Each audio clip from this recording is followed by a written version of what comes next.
के प्रेमी भक्ति सेवा अगर कोई मिलती रहे तो रचना निहार हो जाए। इसी तरह जीवन भर में ये कभी राम के सामने बोले नहीं, तो न तो मांग की और न कोई आलोचना की, न राय दी और न राम ने पूछा। तो क्या भरत का सेवक है, दूसरा इससे बड़ा हमारा सेवक और हमारा प्यार करने वाला कौन होगा? हमारे सेवक का सेवक। एक समय महाराज बोला गया, मथुरा में था राक्षस लवणासुर, तो बड़ा उत्पाती था। तो राम दरबार में शिकायत आई, बात हुई तो भाई लवणासुर का दमन करना है। तो शत्रुघ्न के मन में आ गई एक दिन बात, सेवा सबको मिलती है और हमको भी कुछ मिल गया इस तरह कह दो। तो बोले सरकार दया तो हो आपकी, तो ये लवणासुर वाला काम दास कर दो। राम जी बोले हाँ हाँ अवश्य करो, लवणासुर का दमन करो, वही राज्य करो। अब तो वज्रपात हो गया है शत्रुघ्न पर, यहाँ जी बोले और बोलते ही बदल गया। राम से अलग होने का आदेश मिल गया, आप बोल सकते नहीं। बड़ा पश्चाताप मन में किया कि जीवन भर कभी बोले नहीं और आज बोले तो फल मिल गया बोलते ही। तो दास भक्त जो होता है ना, तो मालिक के सामने बकवास तो करता ही नहीं। मालिक को सलाह भी देनी होती है तो दूसरे के द्वारा जलवाना चाहता है, समय देना चाहता है। इसलिए वहाँ जब विभीषण आया तो सबसे सम्मति नहीं, तो सबने जरा समझ लिया, अपना क्या शुरू कर दिया। हनुमान जी बोले राम का निर्णय सुनकर तो पसंद हो, क्या ठीक निर्णय, ये तो कह दिया, पर अपनी सम्मति कह दास भक्त। तो दास भक्त जो है वो परिचर्या आज्ञा पालन करता है काय मनोवाक्य से निरंतर। वो आज्ञा पालन रूपी सेवा रूपी समुद्र में नग्न रहता है, दूसरा कोई उसके हेतु नहीं है। सेवा समुद्र में डूबे रहना ये सेवक का काम, पर वो सब प्रकार की सेवाधिकार नहीं, सलाह देना भी सेवा है, आज्ञा देना भी सेवा है, पर सब प्रकार की सेवा का अधिकार नहीं, परिचर्या का। तो फिर जब इस भाव आगे बढ़ा तो सख्यता पैदा हो, सख्यता में कुछ समता है, समता में सलाह नहीं देता है। अब सुग्रीव में हनुमान के साथ है तो सुग्रीव इसको तो सखा कहते हैं, हनुमान को सखा नहीं कहा, कभी बेटा कहा, साथ कहा, सुत कहा, पर सखा नहीं कहा। और हनुमान के कभी गले में बांह डाल के नहीं बैठे, और कान के पास मुंह लगाकर मैं उसको लगाने दिया, न खुद लगाया। पर विभीषण और सुग्रीव इन दोनों को तो कान के पास मुंह करके बात करते, कान के पास उनको मुंह का मुंह कराकर बात सुनते। सुग्रीव पहाड़ की झांकी है बड़ी सुंदर, हाँ विभीषण जी महाराज कान मुंह लगाए कर। और सुग्रीव जी से रायपुर से कहो क्या करें, सखा बोलो तुम्हारी क्या राय है। तो सखा राय भी देते हैं, सम्मति भी देते हैं, बिना पूछे देते हैं, और कहीं रास्ता ठीक न हो तो हाथ पकड़ के बैठा रोड में जाओ, तुम धन्यवाद स्वतंत्र चला हुआ, ये सखा का धर्म। यद्यपि सखा जीता है, सखा के सुख संपादन में वहां भी अपना सुख नहीं है। जैसे दास का काम केवल मालिक की सेवा है, ये उसका जीवन है, इसी प्रकार सखा का मित्र का काम केवल सखा का सुख है। वहाँ तो वो कई बार ऐसा भी कर लेता है, जो बड़ सखा है वो तो महाराज कुछ अजब है। बड़ सखा ये ब्रज के भगवान ये जो है ना, ये खिलाड़ी, तो कभी कभी इनको ब्रज के सखा जरा गाली वाली दे तब उनको आनंद आता है, तब उन गाड़ी के लिए सुने तो आनंद न आए, तो जरा दो चार गाड़ी सुन ले तो ये सड़क है। तो आपत्ति नहीं गाड़ी वाली देने में। सेवक किसी हनुमान जी महाराज ने कंधों पर राम लक्ष्मण को बैठा करके युद्ध किया, सब किया, पर राम के कंधे पर हनुमान जी बैठे बताइए, तो श्री राधा भगवान श्याम सुंदर को घोड़ा बना के चढ़ गया भागवत। शिवाच भगवान कृष्ण श्री रामानाम पराजता, हार गए भगवान, हार गए। घोड़ हुई थी किंतु हारे से घोड़ा बना। अब भगवान अगर कहीं भगवान बने तो उनको हरावे को, भगवान भगवान बने रहे, अपनी भगवत्ता के लिए बैठे रहे वहां पर, तो वैकुंठ में रहो। फिर ब्रज में आकर के सखाओं के बीच में क्यों बचे रहे? फिर अपना अपनी सौहिमा में स्थित रहो, वहां पर राज के सुनते रहो, दरबारी पोशाक पहने। घर का क्या था? ब्रज में आए हैं तो ब्रज के माँ बाप भी हैं, उनके सखा भी हैं, तो घोड़ लगी कि हार से घोड़ा बने तो श्याम सुंदर हार गए। क्या बने घोड़ा? तो घोड़ा श्याम सुंदर को बनाया, श्रीमान कंधे पर चढ़ गए, सवार हो गए पीठ पर यहाँ से, तो ले गए उनको वंशी बढ़कर सीधा ले गए। तो ये अधिकार मान सख्यता में जो समता है, ये समता सख्यता की दास रति में नहीं।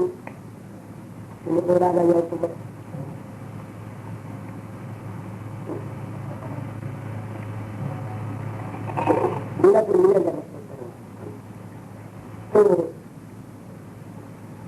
ये जो गोष्ठ लीला, बड़ी मधुर लीला, ये भगवान बहुत प्रकार सुनते हैं। ये सखाओं से जैसे सेवा, अरे बोले लाला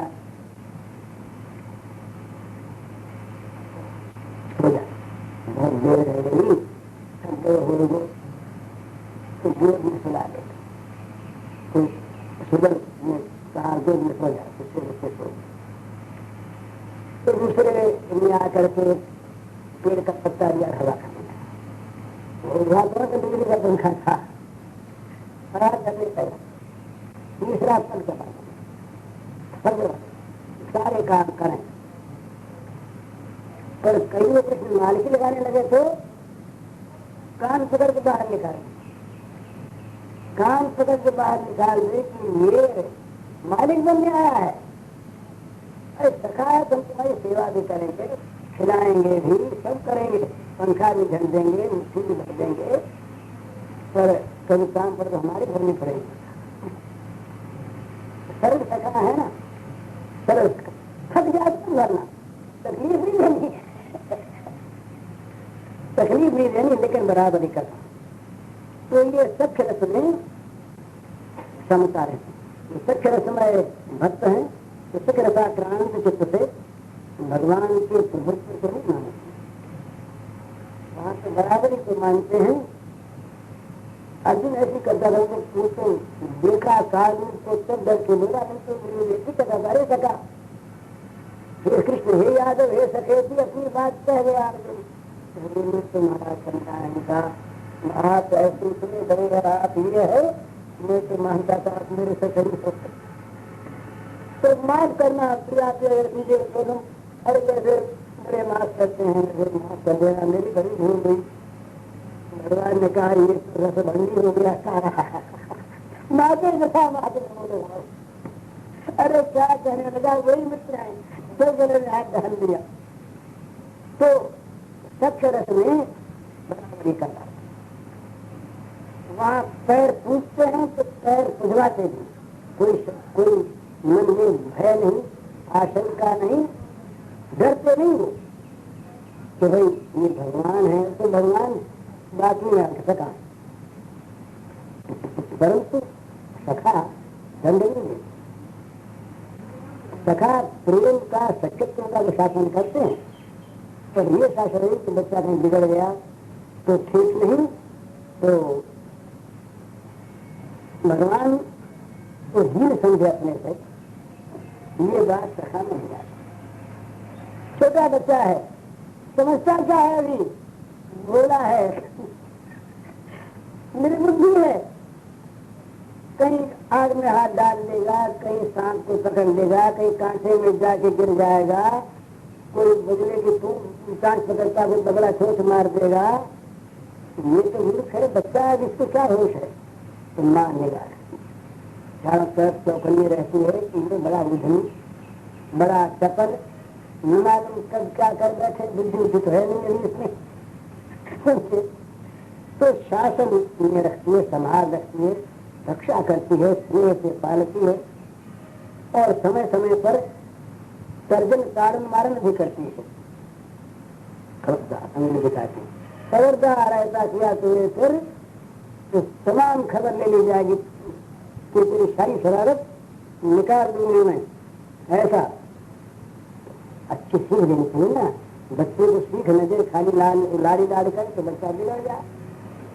तो बातें रस्में सीख दी जाती, शिक्षा दी जाती है।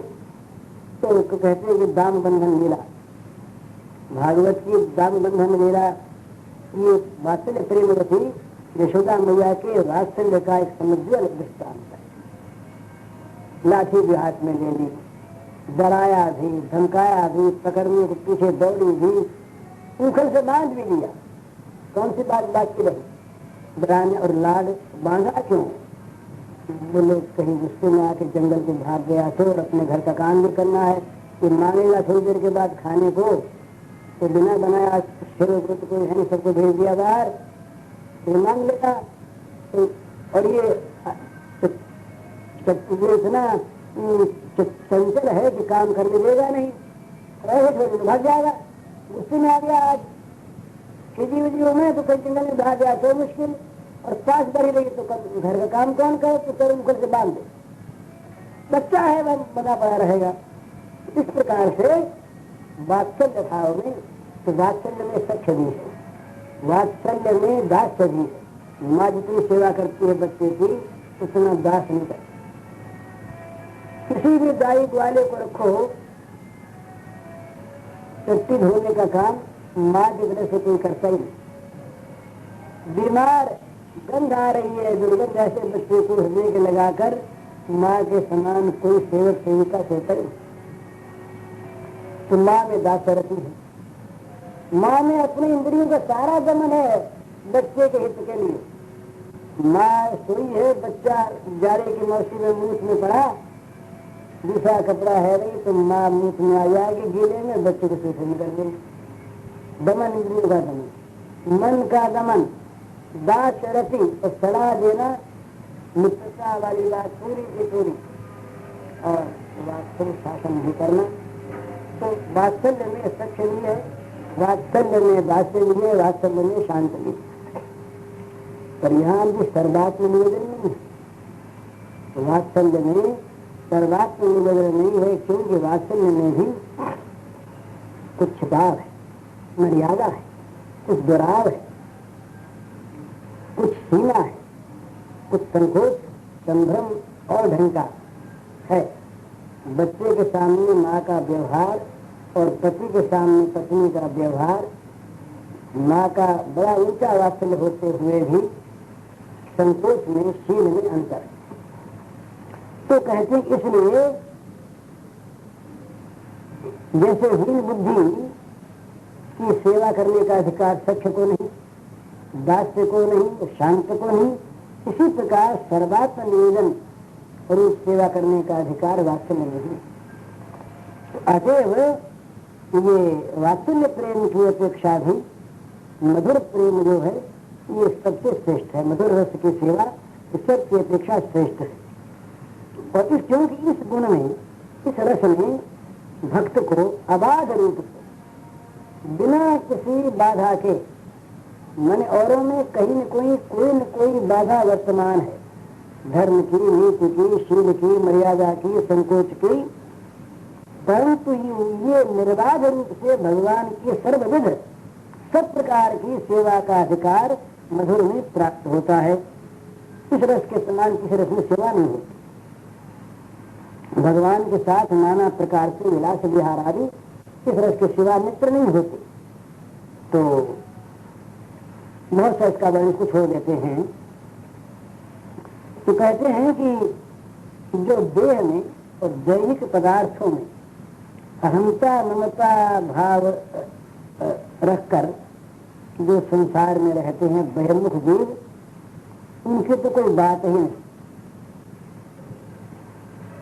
ये प्रेम से सेवा करने वालों की जब आलोचना करते हैं तो ऐसा मालूम होता है कि किसी अनिर्वचनीय सौभाग्य से जब सबके मूल स्वरूप परब्रह्म में मैंपन की धारणा हो जाती है, तब वैश्विक सुख दुख से अतीत होकर सच्चिदानंद घन परब्रह्म में विलीन हो जाता है साधक।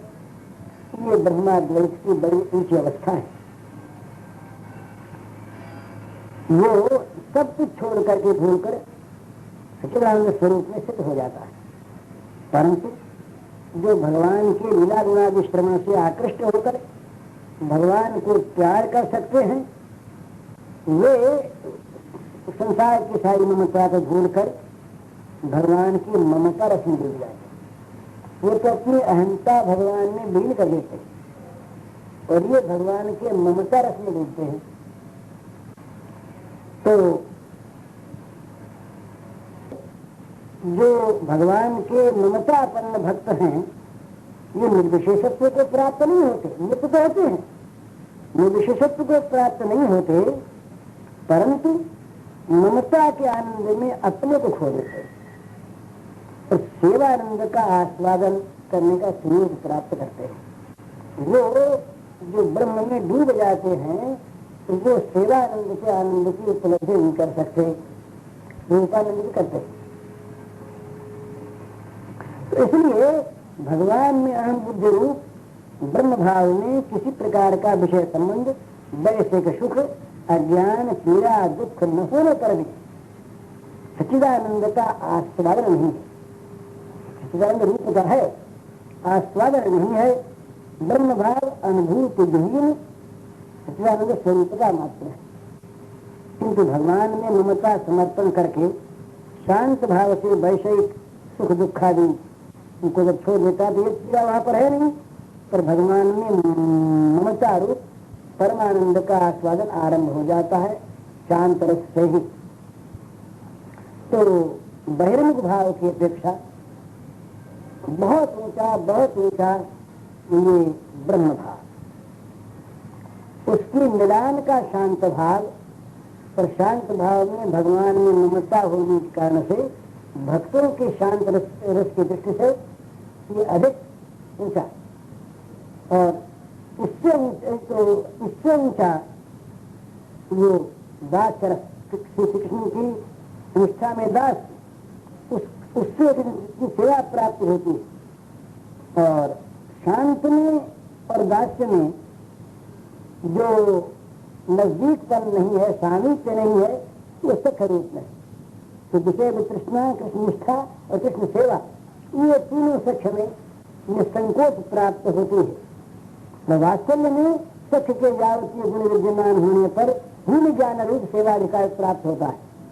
और मधुर रस में शांत दास इत्यादि चतुर्विध जो रस हैं, उनकी विषय तृष्णा, विषय वैराग्य, इंद्रिय दमन, कृष्ण सेवा, निष्ठा सेवा, असंकोच और हीर ज्ञान, ये सब रहने के साथ साथ और एक विशेष बात क्या है कि अपने सारे जीवन के द्वारा, अपने सारे अंगों के द्वारा भगवान की सेवा का अधिकार प्राप्त होता है।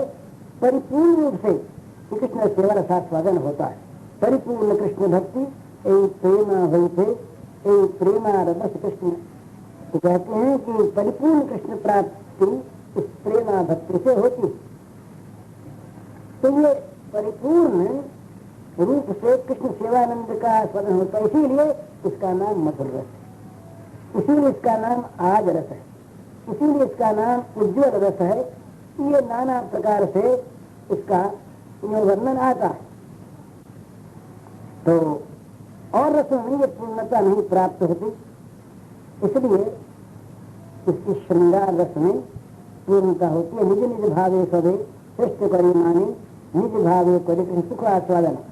इनमें कोई भी किसी को नीचा नहीं कह रहे हैं, कहते हैं किसी को नीचा नहीं कह रहे हैं, न तो वो शांत भक्त, वो शांत रस का ज्ञानी नीचा है, और न शांत रस का भक्त नीचा है, और न दास्य से वात्सल्य वाले नीचे हैं। ये अपने अपने भावों से सभी श्रेष्ठ हैं और सभी अपने को श्रेष्ठ मानते हैं और अपने अपने भाव के अनुसार कृष्ण के सुख का आस्वादन करते हैं। परंतु जब हम विचार करते हैं तारतम्य पर, तो ऐसा अनुमान होता है कि सब रस होते श्रृंगारे अधिक माधुरी। सब रसों की अपेक्षा श्रृंगार में माधुर्य अधिक है, इसलिए इसका नाम मधुर रस है। तो कहते हैं कि जितने शास्त्रों में वचन मिलते हैं, पुराने ऐतिहासिक इत्यादियों में भगवान के चरित्र लीला के मिलते हैं, उनको विचार करने से यही निष्पन्न भी होता है कि मधुर रस में भगवान की सेवा सबसे अधिक होती है और सर्वविध होती है, और इसमें सेवानंदा स्वादन सबकी अपेक्षा अधिक होता है। जो भगवान चाहे वही सेवा तैयार, किसी रस का बीच में बाधक होना इसमें नहीं। तो इस रस को जो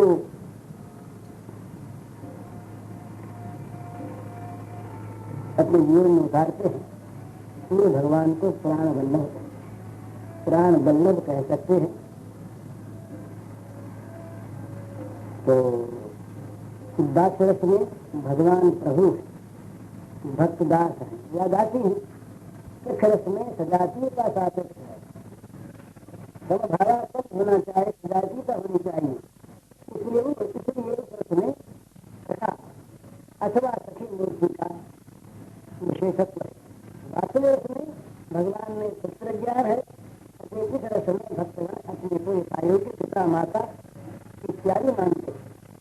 मधुर रस में केवल प्रेयसी भाव, इसलिए यहाँ गोपी भाव को प्राप्त साधक ही इस रस में वो उतर सकता है, अन्य नहीं उतर सकते। तो सासा मागर छोड़ी मैदान मुखान भुज पीताम प्रगवी साक्षात मनमथ मनमथ इत्यादि श्लोकों की व्याख्या जब होगी तब इस विषय पर विशेष प्रकाश डाला जाएगा कि भगवान, एक बात भी ध्यान रखने की है कि भगवान के आनंद वर्धन करने के लिए ये उनके साथ विलास विहारादि के लिए चित्त में व्याकुलता होने पर भी उस व्याकुलता के साथ प्राकृत काम और प्राकृत कामाधिष्ठान देवता मदन का कोई संबंध नहीं है। ये बात ख्याल में रखनी चाहिए कि इस प्रेयसी भाव में विलास विहारादि के लिए चित्त व्याकुल होने पर उस व्याकुलता में इस प्राकृत काम का और प्राकृत कामाधिष्ठान देवता मदन का कोई भी संबंध नहीं। ये संबंध यदि आता है तो वो प्रेम नहीं, मधुर रस नहीं, वो नरकाग्नि का प्रेरक दंडनीय था। लेकिन तथापि कोटि मनमत मनमत रूप श्री भगवान ही साक्षात मनमत रूप से उस भक्त के चित्त को मथन कर डालते। इसलिए उनके साथ वो सच्चिदानंदमयी रसमयी अशरीरा और सभी सेवा की वहाँ संभावना है। इसी संभावना को बताने वाला ये 32वें अध्याय का प्रारंभ होता है, जहाँ सासामरूप छोड़ी ये करते इसके बाद का विषय चलता है। इसमें अब बताते हैं, आगे बताएंगे रमणी भावापन्न ज्योति भावापन्न भक्तों में सर्वश्रेष्ठ कौन है। मने वो रंतुम मनश्चक्रे, ये रंतुम मनश्चक्रे रमन, तो रमन के पात्र कौन है? तो भगवान का जो स्वरूपानंद विपन्न रूप आनंद रसास्वादन है, इस आनंद रसास्वादन का अधिकार केवल श्री गोपांगनाओं को है। और वो क्यों है, उनका क्या स्वरूप है, ये आगे बना।